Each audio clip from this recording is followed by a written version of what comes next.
أشهد أن لا إله إلا الله.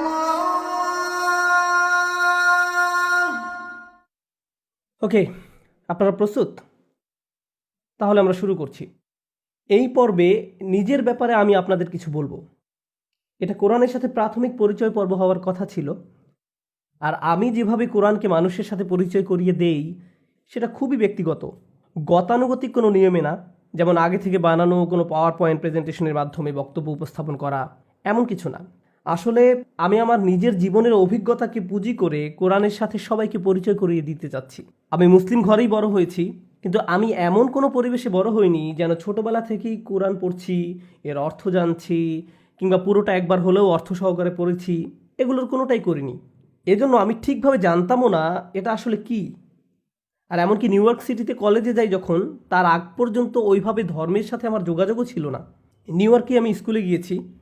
যখন আমি আমার ধর্মকে নতুন করে আবিষ্কার করা শুরু করলাম, তখন আমি আসলে একাই থাকছিলাম, নিজের মতো করে। আমার বাবা মা ততদিন এখান থেকে চলে গেছেন। আমি নিজের মতো করে ছিলাম, নিজের মতো করেই ধর্ম শিখছিলাম।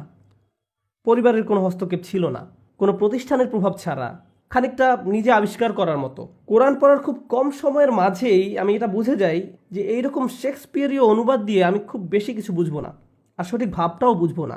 এর লেখনীটি আমার জন্য বোঝা খুব কঠিন। এরকম বেশ কিছু চ্যালেঞ্জের সম্মুখীন আমি সহ আর অনেকেই হয়েছে। এদের মাঝে প্রথমটি ছিল, এটা অন্য সব বইয়ের মতো নয়। এখানে 114টি ভাগ আছে। আপনারা বলেন চ্যাপ্টার, আমরা বলি সূরা। এগুলো আসলে চ্যাপ্টার নয়, কারণ সংজ্ঞা অনুযায়ী একটা চ্যাপ্টারকে অবশ্যই প্রগতিশীল হতে হয়, এবং আপনি যখন কোনো বইয়ের চ্যাপ্টার 1 শেষ করবেন, চ্যাপ্টার 2 তখন চ্যাপ্টার 1-এর উপর ভিত্তি করেই হবে। চ্যাপ্টার 1 থেকে কোনো কিছু চলে আসলে লেখক লিখে দেন যে চ্যাপ্টার 1-এর রেফারেন্স, যে ওখানে আছে অত নম্বর পেজ, অত নম্বর সেকশন। চ্যাপ্টারগুলো এভাবেই কাজ করে। আর এই চ্যাপ্টারগুলো সিরিয়ালও বেশ গুরুত্বপূর্ণ। আপনি একটি 12 চ্যাপ্টারের বই নিয়ে শুধু চ্যাপ্টার 3 থেকে 12 পর্যন্ত পড়তে পারবেন না। লেখকের উদ্দেশ্য এতে সফল হয় না। কিন্তু আপনি যদি কোরআনের দিকে তাকান, প্রথমেই যেই ব্যাপারটি আপনি লক্ষ্য করবেন সেটা হলো এখানে কয়েকটি ক্রম বা সিরিয়াল আছে। চ্যাপ্টারের বদলে সূরা লিখে ফেলুন। চ্যাপ্টারের বদলে সূরা কতগুলো আছে? 114টি। এইগুলোকে বিভিন্নভাবে সিরিয়াল করা যেত। প্রথমত এগুলোকে বিষয় অনুযায়ী সিরিয়াল করা যেত, যেটা সাধারণত সব বইই করা হয়, কিন্তু সেটা করা হয়নি। বিষয় অনুযায়ী কোরআনকে এইভাবে ভাগ করা হয়নি। আরেকভাবে ভাগ করা যেত, সেটা হলো নাজিলের সময় অনুযায়ী ক্রমানুসার। তবে আমরা বিশ্বাস করি কোরআন আমাদের নিকট নাজিল করা হয়েছে 23 বছর ধরে। মহানবী সাল্লাল্লাহু আলাইহি সাল্লামের কাছে অল্প অল্প করে ওহী এসেছিল, আর ওটা তখন মুখস্থ করা হয়েছে। এটি একটা মৌখিক প্র্যাকটিস ছিল, লিখিত নয়। তাহলে আপনার মনে হতে পারে যে প্রথমে যেটি মুখস্থ করা হয়েছিল সেটি চ্যাপ্টার 1, এরপর চ্যাপ্টার 2, কিন্তু আসলে সর্বপ্রথম যে ওহী এসেছিল আপনি সেটাকে বইয়ের একদম শেষের দিকে পাবেন। প্রায় 600 পৃষ্ঠা বই, আপনি হয়তো 580-র দিকে পাবেন। ওটা ওটা ছিল একদম প্রথম ওহী। তাহলে এটা পরিষ্কার যে এটি সময় অনুসারে ক্রম করা হয়নি। তাহলে এটি বিষয় অনুসারেও করা হয়নি, আবার সময়ের ক্রমানুসারেও করা হয়নি। অনেক আধুনিক পাঠকের জন্য এটা একটা বিরাট চ্যালেঞ্জ। এখন আধুনিক পাঠকদের জন্য তৃতীয় যে চ্যালেঞ্জ হতে পারে সেটি হলো এটি সাইজ অনুসারেও নেই। আপনি হয়তো ভাবতে পারেন একদম বড় চ্যাপ্টারগুলো প্রথমে, এরপর একদম ছোটগুলো শেষে। না, ওভাবেও না। প্রথমটি বেশ ছোট, এরপরেরটি বেশ বড়, আবার ছোট। তাহলে এটি সাইজ অনুসারেও নেই, বিষয় অনুসারেও নেই, সময়ের ক্রমানুসারেও নেই। আমার মতো একজন পশ্চিমা পাঠক, যখন আমি একদম প্রথম এটি পড়ছিলাম, যে এখানে তো কোনো ক্রমই নেই, কোনো সিরিয়ালই তো খুঁজে পাচ্ছি না, আমি এটা বুঝতেই পারছি না। খুব বেশি এনক্রিপ্ট করা, সব কিছু একেবারে ছড়ানো ছিটানো। এরপর এত কিছুর পরেও আমি আপনাদেরকে বলেছিলাম, কারো কি মনে আছে মুসা আলাইহিস সালামকে নিয়ে কয়টি প্যারা আছে? 70টি। এইগুলো সব এক জায়গায় নেই, সবখানে ছড়ানো ছিটানো। এমনকি ওইগুলো সময়ের ক্রমানুসারে নেই, কয়েক রকমের ক্রমে আছে এগুলো। তো আমার প্রতিক্রিয়া ছিল, এটা আবার কেমন বই? আমি বুঝেই উঠতে পারছিলাম না। এরকমই ছিল আমার অনুভূতি যখন আমি প্রথম কোরআন পড়ছিলাম, কোরআনের অনুবাদ পড়ে। আমি আরব নই, আমি আরবি জানি না, অনুবাদ পড়া ছাড়া আমার আর কোনো উপায় ছিল না। এরপর হঠাৎ আমার মাথায় কী কাজ করলো আমি ঠিক জানি না, কিন্তু আমি সিদ্ধান্ত নিলাম যে আমি আরবি শিখব। আমি ততটুকু আরবি শিখব যাতে এই বইটি আমি অনুবাদ ছাড়াই পড়তে পারি। এটি 1999 সালের কথা। আমার ভাগ্য খুব ভালো ছিল। আল্লাহ আমাকে দারুণ প্রতিভাবান একজন শিক্ষক রহমত হিসেবে দিলেন। আমার স্কুল ছিল, চাকরি ছিল। এরপর আমি প্রতিদিন 3 ঘন্টা করে আরবি পড়তাম আমার শিক্ষকের কাছে। প্রতিদিন 18 ঘন্টা এভাবেই যেত। আরবি পড়ার একমাত্র উদ্দেশ্য ছিল কোরআনকে বোঝা। এটাই ছিল আমার একমাত্র উদ্দেশ্য। আমি কথা বলার জন্য আরবি শিখিনি, আরবি লেখার জন্য না, আমার আরব দেশগুলোতে ভ্রমণের উদ্দেশ্য ছিল না, আরব বন্ধুদের সাথে আড্ডা দেওয়ার উদ্দেশ্য ছিল না। এগুলো কোনোটাই আমার অনুপ্রেরণা ছিল না। আমার একমাত্র অনুপ্রেরণা ছিল এই কোরআনকে বোঝা। তো সারমর্ম বলা যায়, এরপর থেকেই আমি আরবি নিয়ে পড়াশোনা করছি, তখন থেকেই আমি কোরআনকে পড়ছি। আর যখন আমি কোরআনকে আরবিতে বোঝার অল্প একটু স্বাদ পেলাম, তখন আমার একটা অবিশ্বাস্য উপলব্ধি হলো যে ভাষাগতভাবে এই বইটি অনন্য। আর এটির কিছু সাহিত্যিক তারতম্য আছে, যেগুলো সঠিক মূল্যায়ন করতে হলে অন্যান্য সাহিত্যিক কাজগুলোর সঙ্গে তুলনা করলে চলবে না। এটা নিজের উপরে ভিত্তি করে এটাকে তুলনা করতে হবে। মাঝে মাঝে এটা খুব ভালো একটা উদাহরণ নয়, কিন্তু এটি আপনাদের অল্প হলেও ধারণা দিবে। যেমন ধরুন, কোনো এক সময়ে কেউ একটা নতুন ধরনের মিউজিক আবিষ্কার করলো, আর প্রথম প্রথম মানুষ যখন এটি শুনলো, তাদের প্রতিক্রিয়া হলো, এটা আবার কি? কিন্তু এরপর এটাই হয়ে যায় রক অ্যান্ড রোল। বুঝতে পারছেন? কেউ এমন কিছু একটা করলো যা এর আগে কেউ কখনো করেনি। হয়তো অতীতে এর কিছু উপাদান ছড়িয়ে ছিটিয়ে ছিল, কিন্তু এটি পুরোপুরি নতুন এবং অনন্য। আপনি এটাকে মোজার্টের সঙ্গে তুলনা করে বিচার করতে পারবেন না। এটা ভিন্ন। এটা ঠিক যেসব কর্মের মানের সাথে অভ্যস্ত ওই অনুযায়ী নাও হতে পারে। এই জন্য আমি এই ব্যাপারটা আজ হাইলাইট করতে চাই যে কি আসলে কোরআনকে অনন্য করেছে। আর ব্যক্তিগতভাবে আমি সম্মোহিত। আজ পর্যন্ত এই বইটির দ্বারা আমি সম্মোহিত। যতই আমি গবেষণা করি, ততই আমি বসে বসে ভাবি, ওয়াও, আল্লাহ পাকের বাণী। এটি আমি ব্যক্তিগতভাবে করি, কারো উপর এটা চাপিয়ে দিচ্ছি না। আমি আমার নিজের মোহের কারণে এটা করে ফেলি। যারা জানে না তাদের জন্য বলছি, ইসলামিক স্টাডিজ কয়েকটি বিষয় বিভক্ত। কেউ যদি বলে সে ইসলাম নিয়ে পড়াশোনা করবে, সে কয়েকটি বিষয় নিয়ে পড়তে পারে। আরও 15 বছর আগে আমি সিদ্ধান্ত নিয়েছিলাম যে আমি শুধু আরবি ও কোরআন পড়ব। আর এই দুইটা বিষয় নিয়ে আমি এতই মুগ্ধ যে আমি আর কোনো কিছু নিয়েই পড়াশোনা করিনি। ইসলামের অন্যান্য বিষয় নিয়ে আমার প্রশ্ন আছে, হাদিস শিক্ষা, সিরাত শিক্ষা, আর অনেক ভাগ আছে, আইন, শরিয়া, থিওলজি ইত্যাদি। এসব বিষয়ে আমার মনে প্রশ্ন আসলে আমি আমার বন্ধুদের জিজ্ঞেস করি, যারা ওই সব বিষয়ে আলেম। ওদের জবাবই আমার কাছে যথেষ্ট। এসব বিষয়ে আমার প্রাথমিক জ্ঞানটুকু আছে, কিন্তু কোরআনের ব্যাপারে আমি আমার নিজেকে সামলাতে পারিনি। আমি আপনাদের সাথে তার মাঝে কিছু কিছু ব্যাপার শেয়ার করতে চাই, আপনাদের অন্তত কিছু ধারণা দেয়া যে কেন কোরআন সাহিত্যিক দিক দিয়ে অনন্য। আপনাদের তো বলেছিলাম এটা কি প্র্যাকটিস ছিল, মৌখিক না লিখিত? মৌখিক। তাহলে এটি একটি মৌখিকভাবে সংরক্ষিত টেক্সট। এখন আপনারাই আমাকে বলুন, কোনটা সংরক্ষণ করা কঠিন, লিখিত কিছু নাকি মৌখিক কিছু? মৌখিক। সবাই তাহলে স্বীকার করছেন মৌখিক এমন কোনো কিছু ঐতিহ্য সংরক্ষণ করে রাখা বেশ কঠিন। একটা উদাহরণ দিই। যদি আমি চুপি চুপি এরিকার কানে কিছু বলি, আর তাকে বলি যে আপনি একইভাবে এটা পাশের জনকে বলুন, আপনি তার পাশে, সে তার পাশে, এভাবে পুরো ক্লাস। আমরা শেষ মানুষটার কাছে যদি যাই, আর আমি এরিকাকে বলেছিলাম বব জোকে ধাক্কা মেরেছে, এরপর সে আরেকজনকে, এরপর সে আরেকজনকে, এভাবে চলেছে। আসল কথাটি কি ছিল? বব জোকে ধাক্কা দিয়েছে। এবং শেষ মানুষটির কাছে যাওয়া পর্যন্ত হবে বব জোয়ের বাড়ি পুড়িয়ে দিয়েছে, তার গাড়ি চুরি করেছে এবং গ্রামের সবাইকে মেরে ফেলেছে। মৌখিক প্র্যাকটিসে এমন কিছুই হয়ে থাকে। কেউ ইচ্ছা করে আসলে কথাটা পরিবর্তন করে না, কেউ ব্যাপারটাকে তার নিজের মতো করে বলতে যায় আর অল্প একটু পরিবর্তন করে ফেলে। কেউ অর্ধেক ভাগ, কেউ 1 ভাগ, আরেকজন 1 ভাগ, কেউ বা 2 ভাগ, এভাবে পরিবর্তন হয়। 2% কোনো ক্ষতি করার কথা না, তাই না? কিন্তু এটি যখন একটা বিপুল পরিমাণে লোকজনের মাঝ দিয়ে যায়, তখন আর এটাকে চেনাই যায় না। এই ধরনের পরীক্ষা, এই ধরনের যোগাযোগ পরীক্ষা মনোবিজ্ঞানে সবসময় করা হয়। মৌখিকভাবে কিছু সংরক্ষণ করা প্রায় অসম্ভব, আর যতই এটা ছড়াবে ততই পরিবর্তিত হবে। এটাই যৌক্তিক। তুলনা করলে দেখা যাবে লিখিত কিছু সংরক্ষণ করা নিরাপদ। একেবারেই যে নিরাপদ তা নয়, এমন না যেন আমাদের ব্যাকআপ স্ক্যান কপি আছে, ক্লাউড ড্রাইভ আছে ওই সময়, কিন্তু এরপর নিজের স্মৃতি থেকে হয়তো আবার লিখতে হতে পারে। তাহলে আপনার কাছে কিছু লেখা থাকলেও সেটি 100% নিরাপদ নয়। এরপর এই লেখার সত্যতার ব্যাপারে কিছু সংশয় থাকতে পারে, আমার মতে সেটাও যৌক্তিক।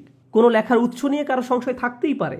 কোরআনের যে যুক্তি, আমাদের নবীর যে দাবি, এমনকি ওই সময়ের কিছু সংশয়বাদীরা প্রশ্ন করেছিল যে তার উপর কি করে বই নাজিল হবে, তিনি তো পড়তেই পারেন না। তিনি যে কোনো বই লিখতে পারবেন না তা তো স্পষ্ট, কিন্তু তিনি তো পড়তেও পারেন না। তাহলে কিভাবে তিনি লিখবেন? এটি ছিল শুধুই মৌখিক। এরপরে বইটি যখন সংকলন করা হয় তখন এটি মৌখিক ছিল না, এটি লিখিত ছিল। কিন্তু ওই মৌখিক ক্রমে ছিল না যেটা আমি বলেছি, যেটি আরেকটা জটিলতা বাড়িয়ে দেয়। এখন মুগ্ধ করার ব্যাপার হলো রাসূল সাল্লাল্লাহু আলাইহি সাল্লামের এই ক্যারিয়ারে রাসূল সাল্লাল্লাহু আলাইহি সাল্লাম 23 বছর কাটিয়েছেন একজন রাসূল হিসেবে। এই সময়ের মাঝে প্রায় লক্ষের কাছাকাছি মানুষ মুসলমান হয়েছে। আর এর মাঝে অনেকেই, বেশ কিছু মানুষ পুরো কোরআনটা মুখস্থ করেছে, পুরো আজকের 600 পৃষ্ঠা। আজকেও মুসলিম বিশ্বের সবচেয়ে জনপ্রিয় ঐতিহ্য হলো কোরআন মুখস্থ করা। এই মানুষগুলো শুধু কোরআন মুখস্থ করে বসে থাকেনি, বরং অনেক দূরের দেশে ভ্রমণ করেছে। তারা মূল ভূমি থেকে তখন বিচ্ছিন্ন। এমন না যে ইমেইলের মাধ্যমে তারা নিজেদের মাঝে যোগাযোগ রাখত। প্রাচীন যুগের ব্যাপার এটি। একবার চলে আসলে যোগাযোগের ব্যবস্থা নেই। যদি কোনো বার্তা পাঠাতেই হয় কয়েক মাস লেগে যেতে পারে, কারণ ঘোড়া তার মতো করে সময় নেয়। এই মানুষগুলো ছড়িয়ে পড়লো আর তারা তাদের নিজেদের গ্রামে কোরআন শেখানো শুরু করলো। এখন যদি আপনি যৌক্তিকভাবে দেখেন, এরকম অনুমান করতে পারেন যে 1 বছরের মাঝে তাদের মধ্যে 1000 রকম কোরআন থাকা উচিত। এরকম একটা মৌখিক টেক্সট অগণিত পরিবর্তিত রূপ থাকা উচিত ছিল।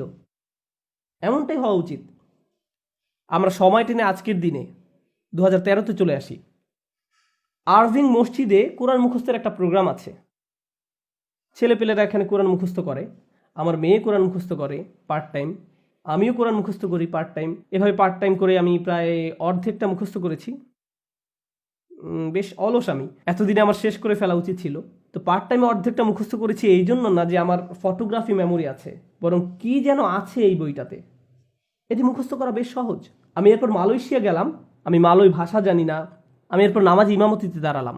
আর যখন আমরা নামাজি ইমামতি করি, আমরা নিজেদের স্মৃতি থেকে কোরআনের কিছু অংশ তেলাওয়াত করি। আমি ইমামতি করছি, কোরআন জোরে জোরে তেলাওয়াত করছি। আমার পিছনে কিছু ছোট বাচ্চারা আছে যারা কোরআন মুখস্থ করছে। আমি একটি শব্দ ভুল করলে 3টি বাচ্চা সেটি সংশোধন করে দেয়। আমি তাদের ভাষা জানি না, তাদের সাথে আগে দেখাও হয়নি। তারা আমাকে এয়ারপোর্টে নামাজ পড়তে দেখেছে, সুতরাং তারাও যোগ দিয়েছে। মুসলমানরা এমনটাই করে, তারা যদি আপনাকে নামাজ পড়তে দেখে আর তখন নামাজের সময় হয়, তারাও আপনার সাথে যোগ দেয় আর পিছনে দাঁড়িয়ে একসাথে জামাতে নামাজ পড়ে।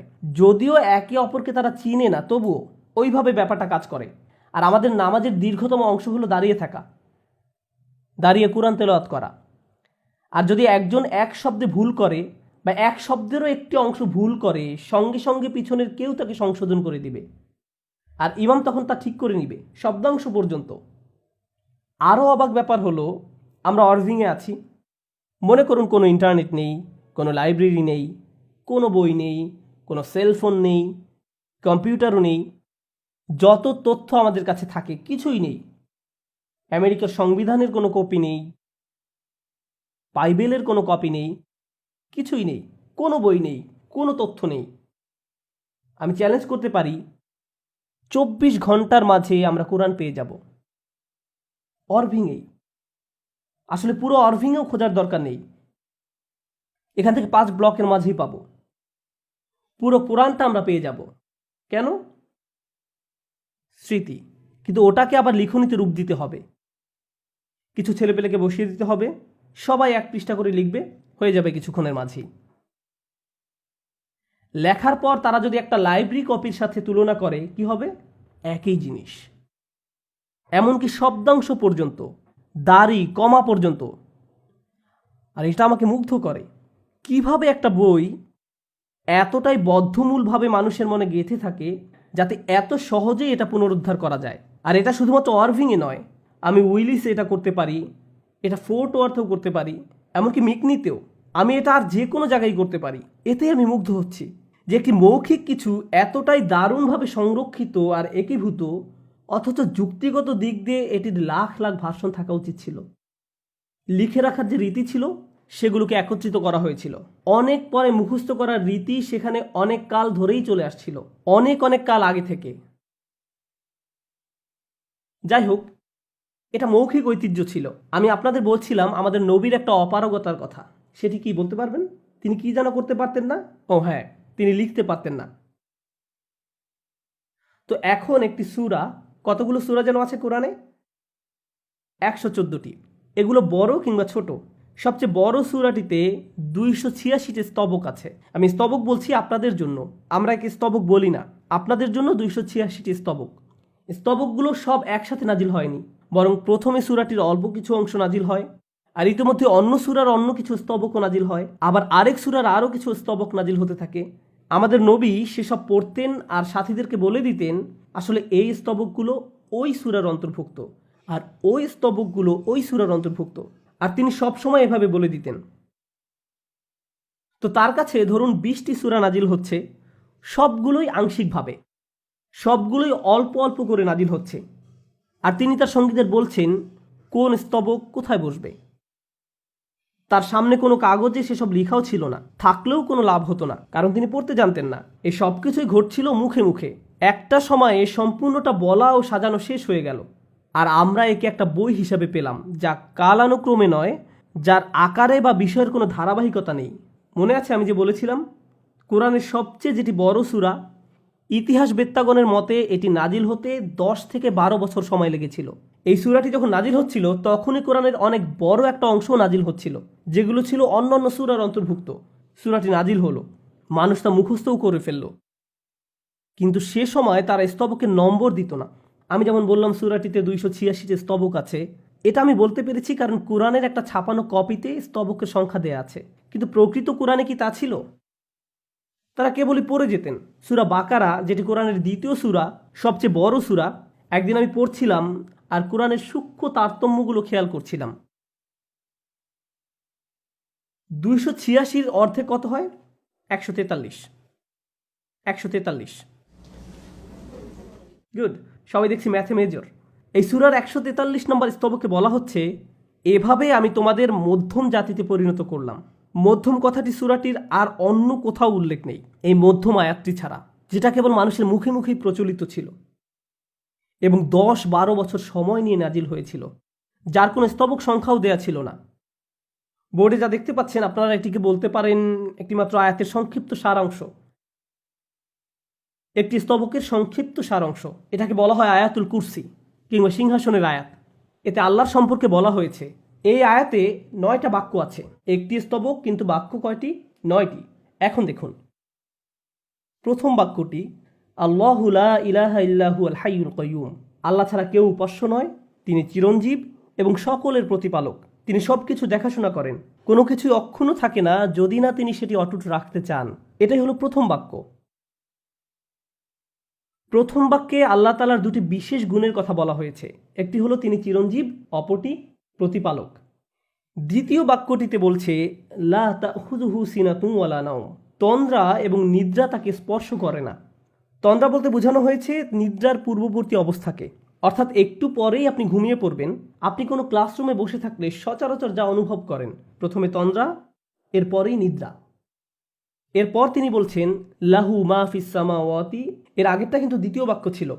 তো তৃতীয় বাক্য লাহু মা ফিস সামাওয়াতি ওয়া মা ফিল আরদ, তিনি আকাশ এবং জমিনে যা কিছু আছে সব কিছুর মালিক। আসমান এবং জমিনে যা কিছু থাকা সম্ভব সবই তার।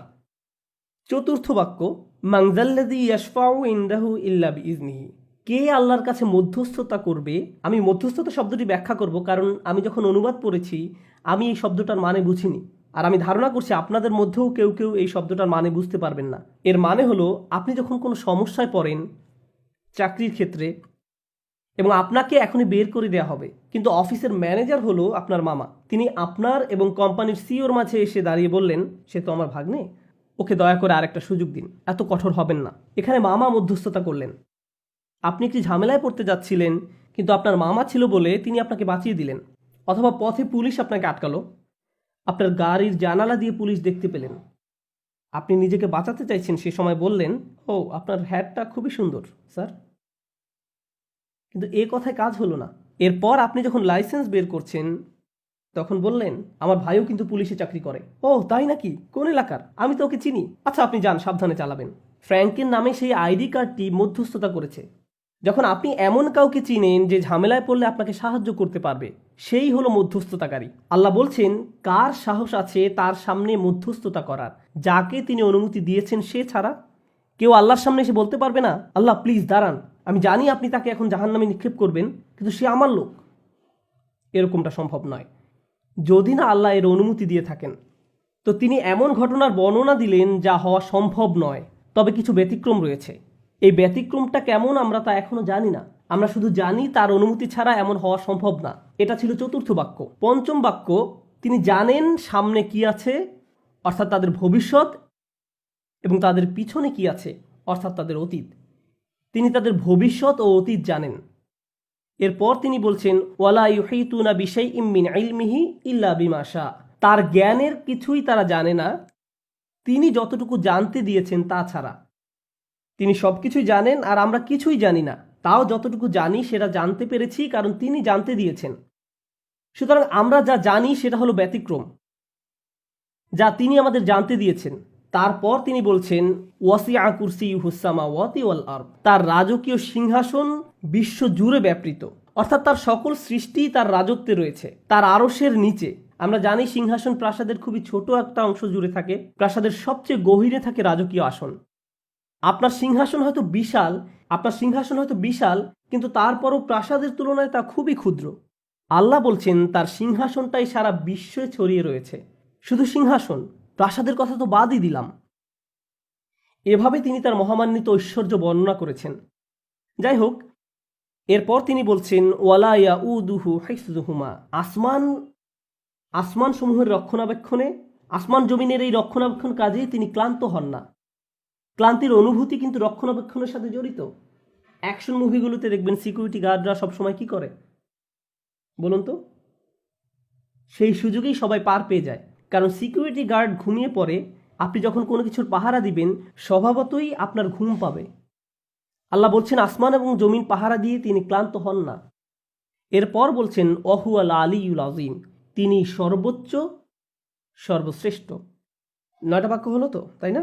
1 2 3 4 5 6 7 8 9। সবাই 9টা বাক্য দেখতে পাচ্ছেন তো? এবার একটা মজার জিনিস দেখুন।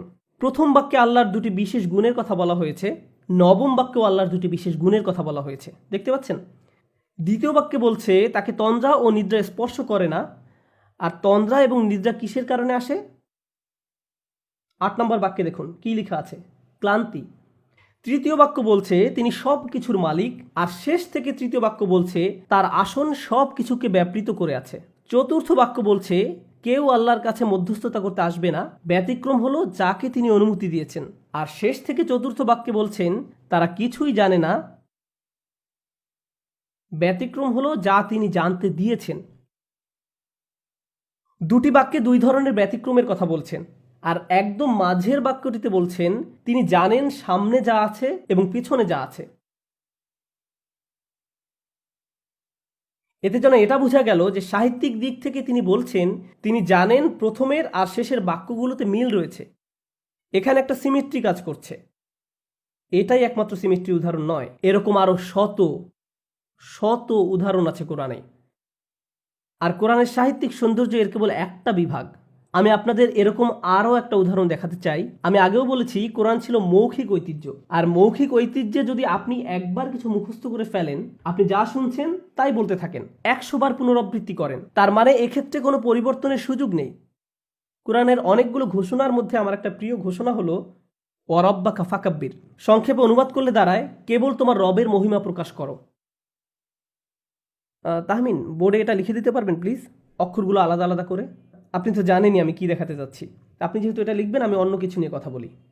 বোর্ড মুছে ফেলুন, বোর্ড মুছে ফেলুন।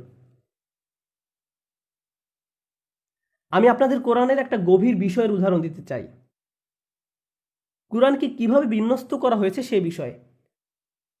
কোরআনে অনেক কাহিনী রয়েছে, আমার খুব প্রিয় একটা কাহিনী হলো জোসেফের কাহিনী, জোসেফের গল্প। কোরআনের 12 নম্বর সূরাটি জোসেফের জীবন কাহিনী নিয়ে। তাহমিন, আমি আরবিতে লিখব। আচ্ছা, আমি লিখে ফেলি।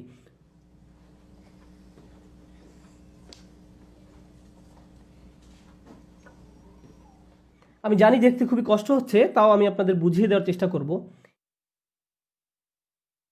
এরপর জোসেফের কাহিনী বলবো।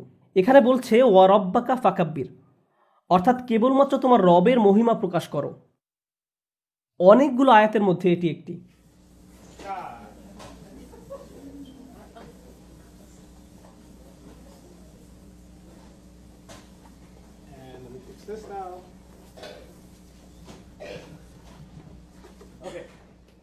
এই কথাটি একটা আলোচনার অংশ বিশেষ।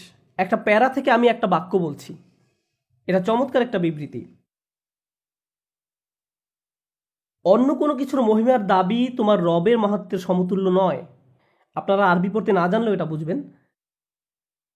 এখানে আলাদা আলাদা করে সবগুলো অক্ষর লেখা হয়েছে। আরবি অক্ষরগুলোকে সাধারণত একসাথে লাগিয়ে লেখা হয়, কিন্তু আমি এখানে ব্লক লেটারে লিখেছি আলাদা করে, যাতে আপনারা বুঝতে পারেন। বোর্ডে প্রথম আকৃতিটি দেখতে পাচ্ছেন? ইংরেজি অক্ষর আর কে আরবিতে এভাবে প্রকাশ করা হয়, রব শব্দটিতে এবং এই বাক্যের প্রথম অক্ষর এটি। শেষের অক্ষরটি কি? আপনারা একই রকম আকৃতি দেখতে পাচ্ছেন। এরপর দেখা যাচ্ছে দুটি বাটির মতো আকৃতি, যাদের নিচে একটি করে বিন্দু আছে। শেষেও ঠিক একই, দুইটা বাটির নিচে বিন্দু। এরপর একটা অদ্ভুত সুপারম্যানের মতো আকৃতি দেখা যাচ্ছে। একটা অক্ষর পরেই সেই সুপারম্যানকে আবার দেখা যাচ্ছে। এ ধরনের বাক্যকে বলা হয় প্যালিন্ড্রোম। ইংরেজিতে এমন প্যালিন্ড্রোম হলো বব, প্রেসকার, অ্যানা। আপনি যদি কোনো প্যালিন্ড্রোম সৃষ্টি করতে চান, আপনাকে অগ্রাধিকার দিতে হবে কিসের ব্যাপারে? ধরুন আপনি ইংরেজিতে প্যালিন্ড্রোম বানাতে যাচ্ছেন, আপনাকে কি নিয়ে ভাবতে হবে? কোনো উত্তর নেই। এরকম নীরবতায় যখন সবাই অপ্রস্তুত হয়ে যায়, আমার বেশ মজা লাগে। আপনাকে বানানের দিকটায় নজর দিতে হবে। কিন্তু আমরা যখন কথা বলি, আমরা সাধারণত আমাদের বক্তব্য নিয়ে বেশি চিন্তিত থাকি। আপনি কি বিষয় নিয়ে কথা বলবেন তা নিয়ে চিন্তিত থাকেন। কিন্তু প্যালিন্ড্রোম সৃষ্টি করতে হলে আপনাকে আপনার বক্তব্যের কিছু বিষয়ে আপোস করতে হবে, বানানের ব্যাপারটা ঠিক রাখার জন্য। আর বানান ঠিক রাখতে হলে আপনাকে মূল বিষয়ে কিছুটা পরিবর্তন করতে হবে, কারণ এক্ষেত্রে আপনি এটা ভাবছেন না আপনি কি বলতে চাইছেন, বরং ভাবছেন এটা কেমন শোনাবে, সেটাই অগ্রাধিকার পাবে। তো ইংরেজিতে যখন প্যালিন্ড্রোম লিখি, আমরা শব্দটির অর্থের বা প্রয়োগের দিকে বেশি নজর দেই না। বিবৃতিটি ছিল কেবলমাত্র তোমার রবের মহিমা প্রকাশ করো। এটা কি কোনো অপূর্ণাঙ্গ বাক্য? হ্যাঁ, আর এটা প্রকৃতপক্ষে একটা অনুচ্ছেদের অংশ। এমন না যে নবী একদিন বললেন যে দেখো দেখো এই আয়াতটা। অবশ্য সেটা সম্ভব না, কারণ তিনি কি করতে জানতেন না? পড়তে জানতেন না। তিনি যদি সকলকে অক্ষরগুলো দেখাতে চাইতেন, তাকে সে অক্ষরগুলো চিনতে হতো, কিন্তু তিনি তো আরবি অক্ষর চিনতেন না, তিনি শুধু বলে যেতেন। আর এই চমৎকার ব্যাপারগুলো আবিষ্কার হয়েছে শত শত বছর পরে কোরআনের ছাপানো কপি পাওয়াতে। এই আয়াতটা দেখো, না ওই আয়াতটা, এই যে এখানে একটা সিমেট্রি, আবার এখানে দেখো, এই সম্পূর্ণ অনুচ্ছেদটাই সিমেট্রি। জোসেফের গল্প সম্পর্কে কিছু বলছিলাম। জোসেফের কাহিনী চমৎকার একটা গল্প, অত্যন্ত আকর্ষণীয়। এটা 12 নম্বর সূরা, যাকে 12 ভাগে বিভক্ত করা হয়েছে। জোসেফের গল্পের 12টি অংশ। গল্পের প্রথম 6 ভাগে সমস্যা তৈরি হয়েছে, আর পরবর্তী 6 ভাগে সেই সমস্যাগুলোকে সমাধান করা হয়েছে। প্রথম ভাগে তিনি একটি স্বপ্ন দেখেছিলেন, আর একদম শেষ ভাগে তার স্বপ্ন বাস্তবে রূপান্তরিত হয়েছে। এভাবেই সব ঘটনা কেন্দ্রে এসে মিলে যায়। মুখে মুখে প্রচলিত একটা কাহিনীতে আজকে কেবল আমি সিমেট্রি ব্যাপারটা নিয়ে আকৃষ্ট করতে চেয়েছি। এটা কোরআনের সে অংশ যা সাধারণ মানুষ জানে না। অনুবাদ করলে এই সৌন্দর্য হারিয়ে যায়। আমি কোরআনকে সাহিত্য হিসেবে পড়তে যাই, কিন্তু এই বিষয়গুলো আমাকে প্রবলভাবে আকর্ষণ করে, আমাকে মুগ্ধ করে। আমি আপনাদের এখন এমন একটা উদাহরণ দিব যেখানে সিমেট্রি নেই। এই উদাহরণ কোরআনের সূক্ষ্ম তারতম্যের, যেই সৌন্দর্য কোরআনের ভাষা অনুবাদ করলে হারিয়ে যায়। আপনারা মুসা আলাইহিস সালামের কাহিনী শুনেছেন। আমি মুসা আলাইহিস সালামকে নিয়ে কথা বলবো। মুসা আলাইহিস সালামের শিশুকালে একটা বিপজ্জনক খেলার অভিজ্ঞতা হয়েছিল। কিসের কথা বলছি বলতে পারেন? বাস্কেট। তাকে বাস্কেটে ভরে নদীতে ফেলা হয়েছিল। একজন মা যিনি নিজের সন্তানকে খরস্রোতা পানিতে নিক্ষেপ করেন, একটা ঝুড়িতে ভরে। এই ঝুড়িটা অধিক ঝক্কি সহ্য করার জন্য উপযুক্ত কিনা সেটাকে আগেই পরীক্ষা করে দেখেছিলেন? অবশ্যই না, অবশ্যই না। তবে সেই মায়ের সামনে আর কোনো পথও খোলা ছিল না। তিনি বাচ্চাটিকে নিলেন এবং ঝুড়িতে ঢুকিয়ে পানিতে ছেড়ে দিলেন। ঝুড়িটা ভেসে যেতে থাকলো, এবং একটা সময় আসলো যখন তিনি আর সেটা দেখতে পাচ্ছিলেন না। আর সেই সময়টায় তার হৃদয় যেন কষ্টের সাগরে ডুবে যেতে লাগছিল। কোরআনে বলা হচ্ছে, ওয়া আসবাহা উম্মি মুসা ফারিগান ইন কাদাত লা তুবদি বিহি লাউলা আর রাবাতনা আলা কলবিহা লিতাকুনা মিনাল মুমিনিন। সকালে মুসার মায়ের অন্তর অস্থির হয়ে পড়ল, যদি আমি তার হৃদয়কে দৃঢ় করে না দিতাম তবে তিনি মুসাজনিত অস্থিরতা প্রকাশ করেই দিতেন। দৃঢ় করলাম যাতে তিনি থাকেন বিশ্বাসীগণের মধ্যে। এই আয়াতে বলা হয়েছে মুসা আলাইহিস সালামের মায়ের মন একেবারে অনুভব শূন্য হয়ে পড়েছিল। এতটাই কষ্ট হচ্ছে আপনার যে মানুষ আপনার চোখের সামনে হাত নাড়ালেও আপনি টের পাচ্ছেন না, খাওয়া দাওয়া বন্ধ করে দিয়েছেন, কথা বলেন না, সব সময় চুপচাপ থাকেন, আপনি মর্মাহত, আপনার মন আঘাতে জর্জরিত। এমনটাই ছিল মুসা আলাইহিস সালামের মায়ের মানসিক অবস্থা। এরপর বলা হচ্ছে ইনকাদাত লা তুবদি বিহি, তিনি আরেকটু হলেই মানুষকে সব বলে দিতেন আর নদীর দিকে হাত বাড়িয়ে বলতে থাকতেন, আমার বাচ্চা, আমার বাচ্চা। কিন্তু এই কাজটা করলে সমস্যা ছিল। কাদের কাছে খবর পৌঁছে যেত? ফেরাউনের সৈন্যদের কাছে। একজন মায়ের তার সন্তানের পিছনে ছুটে যাওয়ার স্বভাবগত বৈশিষ্ট্যকে তার নিজের মধ্যে চাপিয়ে রাখতে হয়েছিল। প্রথম কষ্ট ছিল তার সন্তানকে পানিতে ছেড়ে দিতে হয়েছিল, আর দ্বিতীয় কষ্ট ছিল তিনি সে কষ্ট কারো কাছে প্রকাশও করতে পারেননি। তিনি সেটা নিয়ে কারো কাছে হা হুতাশও করতে পারেননি। তিনি অন্যদের এই গোপন কথা প্রায় বলেই দিয়েছিলেন, লাউলা আর রাবাতনা আলা কলবিহা। আল্লাহ বলছেন, আমি যদি তার হৃদয়কে দৃঢ়ভাবে বেঁধে না দিতাম, যদি এটাকে শক্ত করে না ধরতাম, একজন মায়ের পক্ষে যা করা যুক্তিযুক্ত ছিল তিনি তাই করতেন, যদি না আল্লাহ তার আবেগ সংযত করার ক্ষমতা দিতেন। লিতাকুনা মিনাল মুমিনিন, যেন সে তাদের অন্তর্ভুক্ত হয় যারা প্রকৃত ঈমানদার। যে কারণে আমি এই চমৎকার আয়াতটি নিয়ে কথা বলতে চাচ্ছি তা হলো তার হৃদয়ের কথা এখানে দুইবার বলা হয়েছে। মুসা আলাইহিস সালামের মায়ের মন নিয়ে দুইবার কথা বলা হয়েছে। একবার যখন তা অনুভব শূন্য হয়ে পড়ল, আর দ্বিতীয়বার যখন আল্লাহ সেটিকে দৃঢ় করলেন, তাই না? একবার হৃদয়ের শূন্যতা আর একবার আবেগকে ধরে রাখা হয়েছিল। মজার ব্যাপার হলো ইংরেজিতে হৃদয়ের জন্য কেবল একটা শব্দ রয়েছে, হার্ট। আরবি ভাষায় এর জন্য বেশ কয়েকটা শব্দ রয়েছে। কোরআনে প্রথম যখন তার মনের অবস্থা বলা হয়েছে তখন একটি শব্দ ব্যবহৃত হয়েছে, আর দ্বিতীয়বারে অপর একটি শব্দ ব্যবহৃত হয়েছে। প্রথমবার ফুয়াদ শব্দটি উল্লেখ করা হয়েছে, আর ফুয়াদ শব্দটি এসেছে আরবিতে ফাআদা থেকে, কোনো কিছু ঝলসানো। ফুয়াদ হলো একটা মাংসপিণ্ড যা আগুনে জ্বলছে, এটাই হলো ফুয়াদের অর্থ। আল্লাহ তার মনের অবস্থা বলছেন যেন তাতে আগুন জ্বলছিল। আরবিতে যখন কেউ উত্তেজিত হয়ে পড়ে, ক্রোধে, ভয়ে, দুঃখে, রাগে কিংবা অন্য যে কোনো কারণে যদি আপনি অত্যন্ত আবেগী হয়ে পড়েন, তখন হৃদয়কে আর হৃদয় বলা হয় না, তখন একে বলা হয় মাংসপিণ্ড যাতে আগুন জ্বলছে। কিন্তু যখন হৃদয় সুস্থিত থাকে, একে বলা হয় এমন মাংসপিণ্ড যার কেবল স্পন্দন আছে, কল্ব। কল্ব শব্দটির আসল অর্থ হলো পরিবর্তন, কারণ হৃৎপিণ্ড সর্বক্ষণ স্থান পরিবর্তন করছে, স্পন্দিত হচ্ছে। আয়াতটির প্রথম অর্ধাংশে ফুয়াদ শব্দটি ব্যবহৃত হয়েছে, আর দ্বিতীয় অর্ধাংশে ব্যবহৃত হয়েছে কল্ব। অন্য কথায়, এখন সহজ ভাষায় বলছি, প্রথম অর্ধাংশে হৃৎপিণ্ডকে একটা মাংসপিণ্ডের সাথে তুলনা করা হয়েছে যা আগুনে দগ্ধ, আচ্ছন্ন, যেটা ঝলসে যাচ্ছে। এখন বলুন, আয়াতের প্রথমাংশে কি ঘটেছিল? বাচ্চা পানিতে ভেসে চলে যাচ্ছিল আর তিনি নিজেকে সংবরণ করছিলেন। আর দ্বিতীয় অর্ধাংশে আল্লাহ সেই আগুন নিভিয়ে দিলেন, তাকে শান্ত করলেন যেন তিনি নিজেকে সংযত রাখতে পারেন। আর এখানে আল্লাহ যে শব্দটি ব্যবহার করেছেন তা হলো কলব, সাধারণ শব্দটি। কোরআনের এই বিষয়গুলো সেই মায়ের আবেগের চড়াই উতরাই হৃদয় বিষয়ক কেবলমাত্র দুটি শব্দের মাধ্যমে আল্লাহ বুঝিয়ে দিলেন। তার মানসিক অবস্থার সম্পূর্ণ চিত্র এখানে বর্ণিত হয়েছে। এই বিষয়গুলোই অনুবাদে পরিলক্ষিত হয় না, হারিয়ে যায়। কোনোভাবেই অনুবাদে তা সংরক্ষণ করা সম্ভব হয় না। কোরআনের অনুবাদ বিষয়ক আমার শেষ কথা, আমি যখন প্রথম এই জিনিসগুলো আবিষ্কার করলাম, আমি ভাবতাম আমার নিজস্ব প্রজেক্ট হলো, যেমনটা আমি আগেই বলেছি, আমি যখন প্রথম এই জিনিসগুলো আবিষ্কার করলাম, আমি ভাবতাম মানুষের এসব জানা উচিত, তাদের ধর্ম পরিবর্তনের জন্য নয়। এখানে মানুষকে ইসলাম ধর্মে ধর্মান্তরিত করার জন্য আমি আসি না, না, আমি শুধু মনে করি যে কোরআনে একটি স্মরণীয় কীর্তি, একটি অসাধারণ সংযোজন মানব জগতের লাইব্রেরিতে। আমরা অবশ্যই বিশ্বাস করি এটি আল্লাহ তাআলার কথা, এটা আমি বিশ্বাস করি এবং মুসলিমরা বিশ্বাস করে।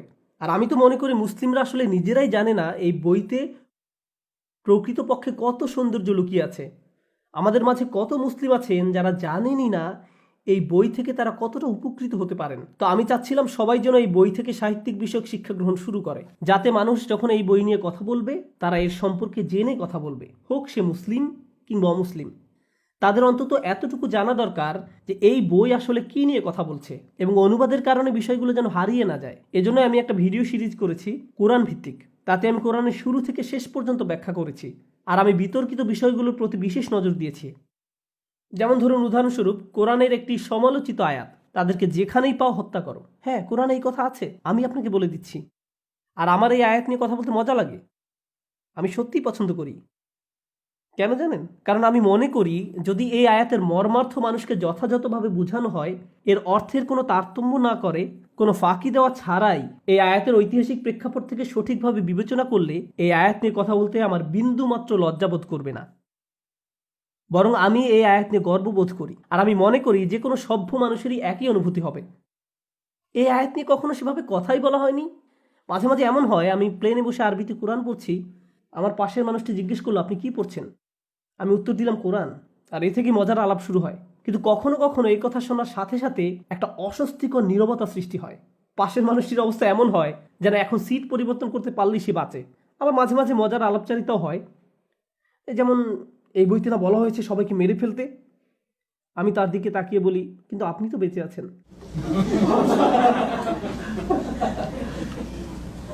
এই আয়াতে আসলে কি বলা হয়েছে? অন্য কোনো সেশনে আমি হয়তো আপনাদের কাছে তা ব্যাখ্যা করার সময় পাবো। সবসময় কোরআনের এই আয়াতগুলো তুলে ধরা হয়, আর এই সবগুলো আয়াত সবাই ব্যবহার করে এটা বলার জন্য যে মুসলিমদের চোখে চোখে রাখতে হবে, দেখো ওদের কিতাবে কি লেখা আছে। আমি এ ধরনের খেলা পছন্দ করি না। আর আপনারা খেয়াল করে দেখবেন, আপনারা চাইলে যে কোনো বইয়ের সাথে এই কাজটি করতে পারেন। যে কোনো ধর্মীয় ঐতিহ্যের সঙ্গে খুব সহজে এই খেলা খেলতে পারবেন। কিন্তু আপনি যদি সরল মনে কাউকে জিজ্ঞেস করতেন, আমি শুনেছি আপনাদের বইতে অমুক বিষয়ে কথা বলা হয়েছে, বিষয়টি আসলে কি প্রসঙ্গে বলা হয়েছে, আপনারা এই আয়াতটি কিভাবে 1400 বছর ধরে বুঝে আসছেন, অথচ কখনো এ নিয়ে কোনো সমস্যা হয়নি, আর বর্তমান সময়ে কেনই বা এ নিয়ে এত অরাজকতার সৃষ্টি হলো? এ ধরনের আলোচনা হওয়া খুবই জরুরি, আমাদের এসব বোঝা উচিত। আমি মন থেকে বলছি, একদম শেষে আপনাদের যা বলতে চাই তা হলো, এই বইটি একে এর প্রকৃত অর্থে বোঝার দাবি রাখে, যে অর্থে বইটি কথা বলছে। আর আমি আশা করি যে এক্ষেত্রে আমি সামান্য হলেও অবদান রাখতে পারবো। আর আপনাদের বলছি, বিশেষ করে যারা আজকে আমাদের অতিথি, আমি আপনাদের স্বাগত জানাচ্ছি আমার সাথে যোগাযোগ রাখার জন্য, কিংবা এই প্রশংসনীয় মানুষদের সাথে যারা এই অনুষ্ঠানটি পরিচালনা করছেন। আমি এই মসজিদের কোনো অফিসিয়াল সদস্য নই, আমি কেবল এই কমিউনিটির সদস্য। আমার স্কুল রাস্তার ওপারে, আমি সেখানে আরবি শিখাই, কিন্তু আমি সুযোগ পেলে এখানে আসি। যোগাযোগ রাখার জন্য আপনাদের সকলকে স্বাগত জানাচ্ছি। আমি বোর্ডে আমার ইমেল অ্যাড্রেস লিখে যাব, আপনারা আমাকে ইমেল করতে পারেন, আমরা কথা বলবো যদি সময় হয়। আমার আসলে খুব একটা সময় হয় না, কারণ আমাকে অনেক জায়গায় যেতে হয় আর অনেক ক্লাস নিতে হয়, কিন্তু সময় পেলে আমরা একত্রিত হব, বসে কথা বলবো। আমার কোনো সমস্যা নেই এতে, আমি কিছুই মনে করি না। কারণ আমি মন থেকে বিশ্বাস করি যদি মুসলিমরা অমুসলিমদের আর অমুসলিমরা মুসলিমদের সঠিকভাবে চিনতে পারে, তবে আমরা হতে পারি এমন দৃষ্টান্ত যে সমাজে মানুষ শুধু একে অপরের সাথে বসবাস করছে না, একে অপরকে সহ্য করছে না, বরং একে অপরকে সাহায্য করছে এবং শ্রদ্ধা প্রদর্শন করছে। সহনীয়তা কোনো কৃতিত্ব নয়, আমার মনে হয় না সহনীয়তা কোনো অর্জন, তবে সম্মান বোধ একটা অর্জন। আপনি কাউকে সম্মান প্রদর্শন করতে পারবেন না যদি আপনি তাকে না চিনতে পারেন। তবে এর জন্য আমাদের কষ্ট করতে হবে, মুসলিমদেরকে এবং অমুসলিমদেরকেও। আমরা যারা এমন উদ্যোগ নিতে চাই, আমি আপনাদের প্রশংসা করি যারা এখানে এসেছেন এবং যারা এই ধর্ম সম্পর্কে ও এই ধর্মাবলম্বী মানুষ সম্পর্কে আরও জানার চেষ্টা করছেন। আমি আশা করছি আমার কথা থেকে আপনারা কিছুটা হলেও উপকৃত হয়েছেন জানার পথে আপনাদের নিজস্ব যাত্রায়। আপনি বলেছেন তাদেরকে যেখানেই পাও হত্যা করো, এটার ব্যাখ্যা করবেন? ওহ মাই গড, আপনি এখনই এটা জানতে চান? আচ্ছা, আমি তাহলে বলছি এখানে কি নিয়ে কথা বলা হয়েছে। ইসলামের ঐতিহ্যে রাসূল সাল্লাল্লাহু আলাইহি সাল্লাম শান্তিপূর্ণভাবে মক্কা শহরের মানুষকে এই ধর্মের দিকে আহ্বান জানালেন। তখন তার বয়স 40। তিনি এই ধর্মের প্রতি সবাইকে আমন্ত্রণ জানালেন, তার প্রতি যা নাজিল হয়েছে তিনি তা পড়তে লাগলেন। কেউ কেউ তাকে মেনে নিলেন, তবে বেশিরভাগ মানুষই মানলেন না। তারা বরং এতে আরও বেশি ক্ষুব্ধ হতে লাগলো। ফলস্বরূপ তাকে মেরে ফেলার বেশ কিছু প্রচেষ্টা চালানো হলো। এরপর যারা নবীকে মেনে নিলেন তাদের প্রাণহানির চেষ্টা করা হলো।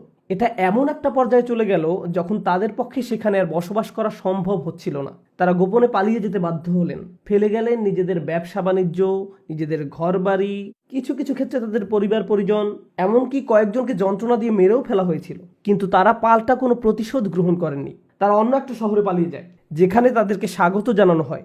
ওখানকার বেশিরভাগ মানুষই ধর্মটিকে গ্রহণ করে নেয়। ওখানকার খ্রিস্টান ও ইহুদি সম্প্রদায়কে নিয়ে এক ধরনের বহু সমন্বিত সরকার গঠন করা হয়। এইভাবে তারা একটা সমাজ গঠন করে। এখন আমরা যদি রাষ্ট্রবিজ্ঞানের পরিপ্রেক্ষিতে দেখি, তাদের অবশ্যই অধিকার আছে ওই শহরের বিরুদ্ধে লড়াই করার। কারণ কি আছে ওই শহরে? তাদের বাসস্থান, তাদের নিজেদের ঘর বাড়ি থেকে তাদেরকে বের করে দেওয়া হয়েছে কোনো কারণ ছাড়াই। আগ্রাসন চালানো হয়েছে তাদের বিরুদ্ধে। তাদের একমাত্র অপরাধ ছিল বিশ্বাস করা। কাউকেই তার বিশ্বাসের জন্য অত্যাচার করা উচিত নয়। শুধু যে ইসলামে আছে তা নয়, ওই সময় যদি জাতিসংঘ থাকতো তারাও এতে সায় দিত। এখন এই যুদ্ধ শুরু হলো, এটা চলতে থাকলো, কয়েকটা লড়াই হয় এবং যুদ্ধ শেষে মুসলিমরা জিতেও যায়। আর কিভাবে জিতে? মুসলিমরা প্রায় 10,000 সৈন্য নিয়ে শান্তিপূর্ণভাবে মক্কায় প্রবেশ করে। এই সংখ্যা দেখে তারা আসলে হতবিহ্বল হয়ে পড়ে।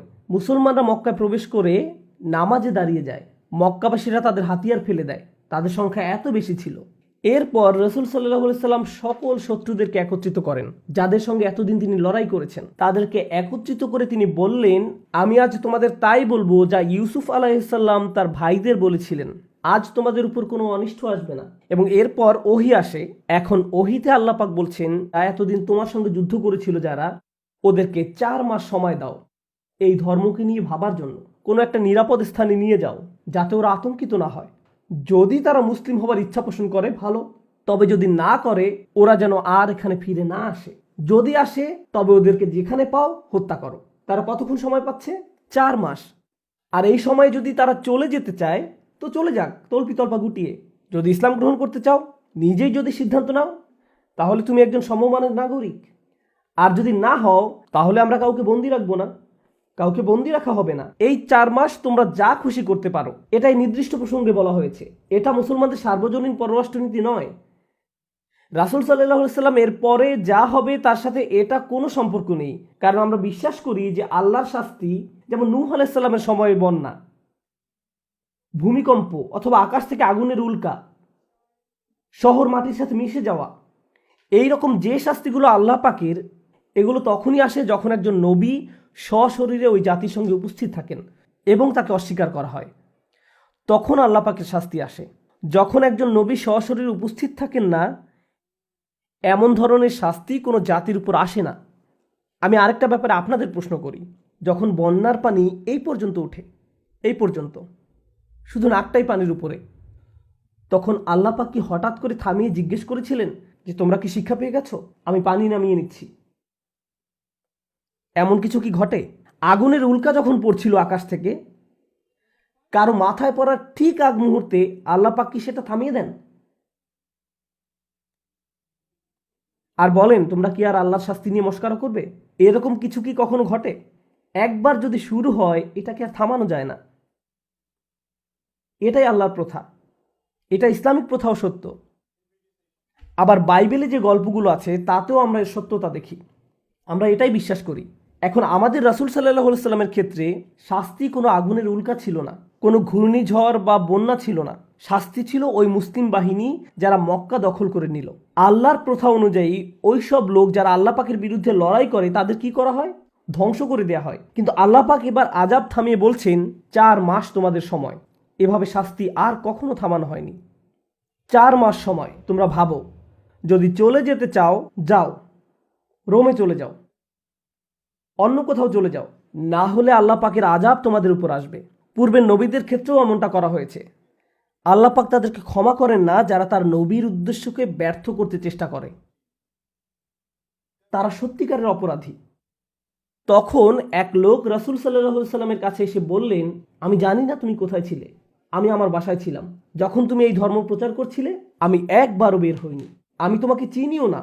মক্কা দখল করার পরে আমি তোমাকে চিনলাম, আমার কি হবে? তার ঘরে নিশ্চয়ই কোনো এক্সবক্স ছিল, সে ঘর থেকে বেরই হননি। তো তারপরে সে বলছে, আমার কি হবে, আমি তো তোমাদের বিরুদ্ধে লড়াই করিনি। নির্দিষ্ট আয়াত নেমে এসেছিল শুধুমাত্র এই ব্যতিক্রমী ঘটনার জন্য। আমি বলছিলাম যুদ্ধে অংশ নেওয়া সৈন্যদের কথা, আর তাদের আমি 4 মাস সময় দিয়েছি। আর তাহলে ওদের ব্যাপারে কি করব? আল্লাহ বলছেন, আর মুশরিকদের কেউ যদি তোমার কাছে আশ্রয় প্রার্থনা করে তবে তাকে আশ্রয় দেবে, যাতে সে আল্লাহর কালাম শুনতে পায়, অতঃপর তাকে তার নিরাপদ স্থানে পৌঁছে দেবে। এটা এজন্য যে সে এর জ্ঞান রাখে না। মূর্তি পূজারীদের মাঝে কেউ যদি তোমার কাছে এসে বলে, দেখুন এখানে কি হচ্ছে আমি কিছুই বুঝতে পারছি না, তাহলে তাকে তার মতো থাকতে দাও, তাকে নিরাপদ স্থানে রাখো, যতক্ষণ পর্যন্ত না সে আল্লাহ পাকের বাণী শুনতে পারে। আল্লাহ পাকের বাণী শোনার পর তাকে কোনো একটা নিরাপদ স্থানে পৌঁছে দাও, কারণ তারা এই ব্যাপারে জানতো না। তাহলে যারা এই ব্যাপারে জানে না, আপনার দায়িত্ব হলো তাদের রক্ষা করা। কোনো প্রসঙ্গ ছাড়া আপনি যা খুশি নিয়ে আসতে পারেন। আমি দৌড়াচ্ছি আমার বাচ্চার পেছনে, তার সাথে খেলছি আর বলছি আমি তোমাকে ধরবো, আমি একটা সিংহ, আমি তোমাকে খেয়ে ফেলবো। আমি প্রায় সময় এমন বলি। এখন আপনি যদি এটা রেকর্ড করেন, নুমান আলী খান সাহেব বলেছেন তিনি তার ছেলে মেয়েদের খেয়ে ফেলবেন, আমাদের কাছে রেকর্ডিং আছে, আপনি কি এটা বলেছেন স্যার? হ্যাঁ আমি বলেছি। আমার বাচ্চাকে জিজ্ঞেস করতে পারে তুমি কি ভয় পেয়েছিলে, সে বলবে আমি ভীষণ ভয় পেয়েছিলাম। কোন পরিপ্রেক্ষিতে কি বলা হচ্ছে? একটা লেখাকে খুব সহজেই বিকৃত করা যায়। এর মাঝের সৌন্দর্য হলো যখন আমি দেখি মানুষ কোরআনকে বিকৃত করছে, আমি আল্লাহ পাকের দেয়া কথার প্রমাণ পাই। কারণ তিনি বলছেন এটা দিয়ে তিনি অনেককে পথ দেখান, আবার অনেককে পথ থেকে সরিয়ে নেন। আর তারাই এ পথ থেকে সরে যায় যারা সত্যিকার ভাবেই অপরাধী। তারা খারাপ দিকেই এটাকে ব্যবহার করবে। আর যখন তারা এটা করে, ও আল্লাহ পাক আমাদের বলেছিলেনই এমনটা হবে। আচ্ছা, বাইবেলের বেশ কিছু ব্যাখ্যা আছে, বেশ কিছু ভার্সন আছে। কোরআনেরও কি এরকম ভার্সন বা ব্যাখ্যা আছে? কোরআনের লেখনী বা আয়াত একই, লেখার মাঝে কোথাও কোনো তারতম্য নেই। আলেমরা চেষ্টা করেছেন আল্লাহ পাকের বাণী বুঝতে, হাজারে হাজারে, তবে এদের কাউকেই পবিত্র, বিশুদ্ধ, একদম নির্ভুল এমনটা মনে করা হয় না। বাইবেলের অ্যানালাইসিস আর কোরআনের মধ্যে পার্থক্য হলো, বাইবেল এবং বাইবেলের অ্যানালাইসিস এই দুটোর মাঝে পার্থক্যের লাইনটা খুব একটা স্পষ্ট নয়, কিন্তু কোরআনে এমনটা না। যখন আমরা কোনো তাফসির পড়ি, আমরা জানি এই অংশটুকু আল্লাহর বাণী আর এইটুকু হলো মানুষের অ্যানালাইসিস। দারুণ একটা বিষয় হলো, কোনো সময় কোনো আলেম যখন একটা আয়াত নিয়ে আলোচনা করেন, একেবারে শেষে তিনি এটা বলে শেষ করেন যে আল্লাহই ভালো জানেন। অর্থাৎ আমি আপনাদের যা দিচ্ছি তা হলো মানবিক চেষ্টা আল্লাহ পাকের বাণী বোঝার ক্ষেত্রে, কিন্তু আমার কথা মোটেও আল্লাহ পাকের কথা নয়। আমার ব্যাখ্যাকে সকল সন্দেহ এবং যুক্তিতর্কের ঊর্ধ্বে বলে ধরে নেওয়ার কোনো দরকার নেই। আমার ব্যাখ্যাকে সব সন্দেহ এবং যুক্তিতর্কের ঊর্ধ্বে বলে ধরে নেওয়া যাবে না। আমি মানসুকের ব্যাপারে শুনেছি, আপনি কি এটার ব্যাপারে কিছু বলবেন? অবশ্যই। এটা হলো আল্লাহ পাক কিছু একটা বাণীর মাধ্যমে বললেন, কিছু সময় লোকজন এটা পালন করলো, তারপর যখন তারা এটা পালন করার ক্ষেত্রে কিছুটা পরিপক্কতা অর্জন করে, তিনি আরও সুনির্দিষ্ট বিধান অবতীর্ণ করেন, অথবা সে বিধানের চূড়ান্ত ভার্সন অবতীর্ণ করেন। যেমন আরব সমাজে পানি কি খুব একটা সহজলভ্য? না, প্রাকৃতিক সম্পদ হিসেবে নয়, আর তা সহজলভ্য ছিল না। মরুভূমিতে পানি জাতীয় সব কিছুই বেশ মূল্যবান, জুস, মদ ইত্যাদি। তো মদের খুব প্রচলন ছিল ওই সমাজে। কুরআন এসে মানুষকে এই দিক থেকে সরিয়ে নিতে চেষ্টা করলো। আল্লাহ প্রথমেই বলেননি যে মদ খাওয়া বন্ধ করো, কারণ তিনি জানেন, আর আমরাও এখন জানি, আমরা যদি কাউকে বলি যে মদ খাওয়া থামাও, আর তার সঙ্গে সঙ্গে থামিয়ে দেবে, এইভাবে হয় না। মানুষ এইভাবে কাজ করতে পারে না। আর আল্লাহ পাক বলেন তিনি আমাদের ভালোভাবেই জানেন। তো তিনি প্রথমে বললেন যে এটার অপকারিতা এর উপকারিতার চেয়ে অনেক বেশি। প্রথমেই বলেননি যে বন্ধ করো, বললেন খারাপগুলো ভালোর চেয়ে অনেক বেশি। এরপর কয়েক বছর পর বললেন যখন নামাজে আসো মদ্যপ অবস্থায় এসো না, যতক্ষণ না পর্যন্ত তুমি বুঝতে পারো তুমি কি বলছো, অন্তত নামাজটাকে সম্মান করো। ولا تقربوا الصلاة وأنتم سكارى حتى تعلموا ما تقولون। মদ্যপ অবস্থায় নামাজের কাছেও এসো না। এখন ব্যাপার হলো মুসলিমরা 5 ওয়াক্ত নামাজ পড়ে কয়েক ঘন্টা পর পর। তো এখন বাস্তবিক অর্থে হয় আপনি নামাজ পড়বেন অথবা মদ পান করবেন। You know. আর মদ খেলেও এখন আপনি আর বেশি খেতে পারবেন না। কেন? খুব বেশি খেলে আরো বেশি সময় লাগবে ঘোর কাটতে, নামাজ কিছুক্ষণ পরেই। সুতরাং আপনি যদি এই আদেশটি পালন করতে চান, আপনার পক্ষে আর শান্তিতে মদ খাওয়া সম্ভব না। এরপর শেষ আদেশ আসে এই ব্যাপারে যে এটি শয়তানের একটি হাতিয়ার, هل أنتم منتهون؟ এটা থেকে তোমরা দূরে থাকো। অতএব তোমরা কি এখনো নিবৃত্ত হবে না? মদ পান সম্পর্কে এটাই ছিল চূড়ান্ত আদেশ। এটাই হলো অ্যাব্রোগেশন, অর্থাৎ কিছু হালকাভাবে প্রথমে দেয়া হয়েছিল, এরপর আরেকটু, তারপর আরও একটু। একেবারে শুরুতেই বলা হয়নি যে এটি শয়তানের হাতিয়ার, তোমরা থামো। আমি ব্যক্তিগতভাবে নিজেই দেখি এর ফল। আমি আপনাদের বলছি না যে আপনারা মদ খান বলে আপনারা শয়তানের অনুসারী বা এমন কিছু, আমি এটা বলছি না। কিন্তু আমার সমাজে আমি মদের কুফল ঠিকই দেখি, সহজেই দেখা যায়। অপরাধ সংগঠনের পরিসংখ্যানের দিকে তাকান, আপনি নিজেই বলতে পারবেন। এর কুফল জানতে চান? কোনো এক শুক্রবার রাতে বেরিয়ে পড়ুন। কতজন মানুষ? আমি ঠিকই বিশ্বাস করি খুব বেশি ব্যাখ্যার প্রয়োজন নেই। তো আল্লাহ বললেন এর কুফল এর সুফলের চেয়ে বেশি।